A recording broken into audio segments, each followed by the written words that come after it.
سرکار کی آمد مرحبا، دلدار کی آمد مرحبا۔ اوے بدتی، ادھر آ، بات سن۔ جی بھائی جان۔ عید کی نماز کتنے بجے پڑھنے جا رہا ہے تو؟ کون سی عید کی نماز؟ وہی عید جو تم لوگوں نے اضافی بنائی ہوئی ہے۔ اسلام میں تو صرف 2 عیدیں ہیں۔ اور تمہیں کتنی دفعہ کہا ہے اگر یہی کام کرنے ہوتے ہیں تو ہمارے محلے سے دفع ہو جاؤ۔ بھائی جان اخلاق سے پیش آئے، میں آپ کی ہر بات کا جواب دیتا ہوں۔ اچھا یہ بات ہے تو میں تم سے کچھ سوال کرتا ہوں، اس کا جواب تمہیں قرآن و سنت سے دینا پڑے گا، چاہے اس کے لیے تم اپنے کسی بڑے مولوی کو لے آؤ۔ جی بھائی جان آپ سوال کریں، اس کے لیے مجھے اپنے کسی مولوی کی ضرورت نہیں ہے، الحمدللہ میں خود ہی کافی ہوں، آپ کریں سوال۔ معاذ بھائی آپ کس بحث میں پڑ گئے ہیں؟ میں تو ابھی اس کی طبیعت سیٹ کر دیتا ہوں۔ نہیں یار، ہمیں اسے علمی شکست دینی ہوگی، ورنہ لوگ کہیں گے یہ لوگ طاقت کے زور پر آگے آئے ہیں۔ ہاں یار یہ ٹھیک کہہ رہا ہے، اس سے سوال ہی کرنے چاہیے۔ چلو ٹھیک ہے، تم لوگوں کی مان لیتا ہوں، کرو معاذ سوال اس سے۔ پہلا سوال میرا یہ ہے، تم بتاؤ اسلام میں تو صرف 2 عیدیں ہیں، یہ تیسری تم لوگ کہاں سے لے آئے ہو؟ بھائی جان پہلی بات تو یہ ہے کہ آپ لفظ عید سے دھوکہ کھا رہے ہیں۔ آپ کو پتہ ہے کہ عید کا کیا مطلب ہے؟ عید کا مطلب یہ ہے کہ خوشی کا اظہار کرنا، اللہ تعالیٰ کی نعمتوں کا شکر ادا کرنا، جیسا کہ قرآن پاک میں حضرت عیسیٰ کی قوم کے لیے آسمان سے جو دسترخوان نازل ہوا اسے بھی عید کہا گیا ہے۔ بتائیں کیا اس دن انہوں نے نماز پڑھی تھی؟ اور جمعہ بھی مسلمانوں کے لیے عید کا دن قرار دیا ہے، یوں تو ایک مہینے میں آپ 4 عیدیں مناتے ہیں۔ ہاں بھائی معاذ، یہ مولوی ٹھیک کہہ رہا ہے۔ ایک منٹ بھائی، میرے بھی سوال ختم نہیں ہوئے۔ میرا دوسرا سوال یہ ہے کہ جو تم میلاد مناتے ہو، جھنڈیاں لگاتے ہو اور لائٹیں لگاتے ہو، یہ کس صحابہ نے کیا ہے؟ بھائی جان آپ تو لفظ میلاد سے بھی دھوکہ کھا رہے ہیں۔ لفظ میلاد کا مطلب ہے پیدائش۔ کیا آپ کا اس بات پر ایمان نہیں ہے کہ حضور پیدا ہوئے ہیں؟ میلاد کی لغوی معنی یہ ہے کہ حضور کی پیدائش کا، بچپن کا، جوانی کا، کمالات کا، معجزات کا ذکر کرنا، یہ میلاد کہلاتا ہے، اور یہ تو ہر صحابی نے منایا ہے۔ او بھائی باتوں میں الجھانے کی ضرورت نہیں ہے، جو بات کرنی ہے تفصیل سے کرو۔ اچھا جی چلیں آپ تفصیل سن لیں۔ ایک بار صحابہ کرام تشریف فرما تھے اور آپس میں گفتگو فرما رہے تھے کہ نبی پاک صلی اللہ علیہ وسلم دنیا میں تشریف لائے، ہم کتنے خوش نصیب ہے کہ آپ ہم پر رحمت للعالمین بن کر آئے۔ اتنے میں نبی پاک صلی اللہ تعالی علیہ وسلم تشریف لائے اور آپ صلی اللہ تعالی وسلم نے فرمایا کہ تم لوگوں کا یہ بیٹھنے کا کیا مقصد ہے، کیا گفتگو کر رہے ہو؟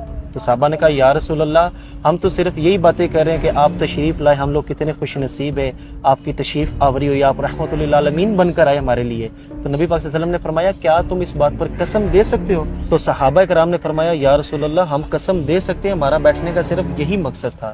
تو نبی پاک صلی اللہ علیہ وسلم نے فرمایا اے صحابہ میں نے تم سے قسم اس لیے نہیں لی کہ مجھے تم پر بھروسہ نہیں ہے، بلکہ اس لیے قسم لی ہے کہ ابھی کچھ دیر پہلے جبرائیل امین تشریف لائے اور انہوں نے آ کر فرمایا کہ یہ جو صحابہ آپ کے گفتگو کر رہے ہیں ان کا یہ انداز رب کو اتنا پسند آیا کہ رب فرشتوں میں فخر محسوس کر رہا ہے۔ آپ مجھے یہ بتائیں یہ جو صحابہ نے حضور کا ذکر کیا اللہ کو اتنا پسند آیا، ہم جو میلاد کی محفل میں حضور کا ذکر کرتے ہیں کیا اللہ کو یہ نہیں پسند آئے گا؟ معاذ یار کوئی اور سوال کر، مولوی تو یار ہمیں پھنسا ہی جا رہا ہے۔ پریشان نہ ہو، اب جو سوال کرنے جا رہا ہوں میں اس کا جواب تو یہ دے ہی نہیں پائے گا کبھی بھی۔ اچھا مولوی، میرا آخری سوال یہ ہے کہ جب دین ایک دفعہ مکمل ہو گیا ہے تو یہ جھنڈیاں لگانا، یہ میلاد بنانا، یہ دین میں اضافہ نہیں ہے؟ او بھائی جان آپ مجھے یہ بتائیں کہ نبی پاک کے دور میں کیا مسجدوں میں محراب ہوتے تھے؟ کیا اذانیں سپیکروں پر دی جاتی تھی؟ کیا قرآن پاک کے حروف کے اوپر زبر زیر پیش تھی؟ کیا بخاری، مسلم، ترمذی، نسائی، ابن ماجہ، ابو داؤد جن کے حوالے ہم بڑے فخر سے دیتے ہیں کیا یہ کتابیں موجود تھی؟ کیا یہ ساری باتیں دین میں اضافہ ہے؟ نہیں، ہرگز نہیں۔ تو پھر آپ عید میلاد النبی کو اضافہ کیوں کہہ رہے ہیں؟ میرے بھائی اصول یہ ہے کہ جس چیز کا منع نہیں نہ کیا جاتا اسلام میں وہ جائز ہوتی ہے۔ اچھا، جس چیز کا شریعت میں منع نہ ہو تو وہ جائز ہوتا ہے؟ اس طرح کرو پھر تم نماز میں 2 سجدے کی بجائے 3 سجدے کر لیا کرو، کیونکہ بقول آپ کا یہ منع تو نہیں نہ ہے۔ او میرے بھائی ہم عید میلاد النبی کو فرض واجب نہیں سمجھتے بلکہ یہ تو ایک مستحب عمل ہے، کرو تو ثواب ہے، نہ کرو تو گناہ نہیں۔ اور بھائی یہ جو آپ کہہ رہے ہیں نا کہ 2 سجدے تو تیسرا کیوں نہیں، اور بھائی وہ تو فرض ہے، میں تو مستحب کی بات کر رہا ہوں۔ اور میرے بھائی یہ جو میلاد کے موقع پر ڈھول بجاتے ہیں، لنگر پھینکتے ہیں، یہ بہت غلط کرتے ہیں، ان کو ایسا نہیں کرنا چاہیے۔ اور آپ نے کچھ پوچھنا مجھ سے؟ معاذ صاحب مولوی بالکل صحیح باتیں کر رہے ہیں، ہمیں لگتا ہے غلط بتایا گیا ہے۔ مولوی صاحب ہم آپ سے معافی چاہتے ہیں اور ہم آپ کے ساتھ مل کے میلاد مناتے ہیں۔ جی مولوی صاحب آپ بالکل ٹھیک کہہ رہے ہیں, ہم بھی آپ کے ساتھ ہیں. سرکار کی آمد. مرحبا.